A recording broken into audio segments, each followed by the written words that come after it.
Hi, welcome to this episode of Worldwide Canadian. I'm Tim Clark. Today, what happens when I take this cold-soaked battery car and precondition it on the way to a charger? Will I get a faster speed? Stick around.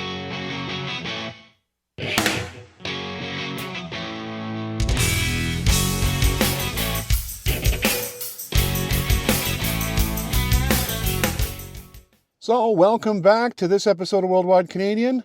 Today, it's minus 5 degrees outside, and there's a brand new charger in Lakeside, Nova Scotia, which is about a 45-minute drive from where I'm sitting. Now, I've left this car purposely get as cold as possible, and we're going to utilize the new updated preconditioning for the battery on the way to the charger in Lakeside. Now, it's a 120 kilowatt charger, and I'm going to see if there's a huge difference in how fast that charger will deliver energy to this car once it's had a chance to utilize that battery preconditioning. So here we are getting ready to start. I'm going to start up the car, and what I'm going to have to do is use the inbuilt navigation to search for an EV charging station, and I can do that by adding a destination where I'm going first. So if I search for Lakeside,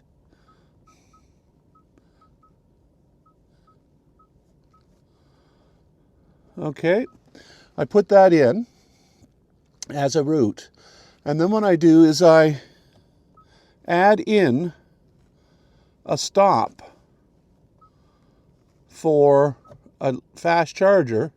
So I've now selected to add an EV charging station near my location that I'm going to in the destination. Unfortunately, there's nothing that's going to work, so I'm going to have to go to another one.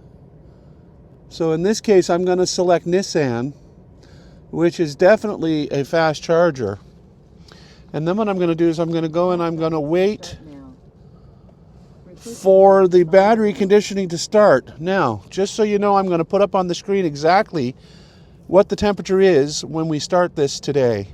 So as you can see in this screenshot right up here, we're at minus 5, which is what the outside ambient temperature is. So this car has been sitting without a charger and also without any kind of running today. So that battery temperature is way down. So we're going to go off on our drive now and see if we can get this preconditioning to start, and I'll show you what that looks like. So as you can see, the battery conditioning is working, and we're getting on the road now, so we should be toasty warm when we get there. So I've been preconditioning for a little over an hour, and this is the result on screen. And I'm arriving with 24% on the battery, and the temperatures are pretty toasty warm. So hopefully this charge will go well. So here we go. So as promised, I'm here at this new Autel charger, 120 kilowatt, and we're ready to start it with the preconditioning done for the last hour.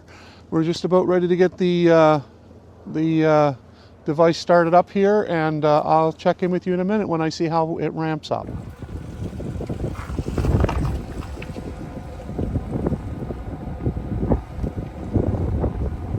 So it's actually charging at 106.9 right now after just a minute. Well, here I am at the Autel charger at the Building Trades Advancement College in Lakeside, Nova Scotia. When I plugged in, I was all by myself with a warm battery, and of course I got 109 kilowatts delivery speed.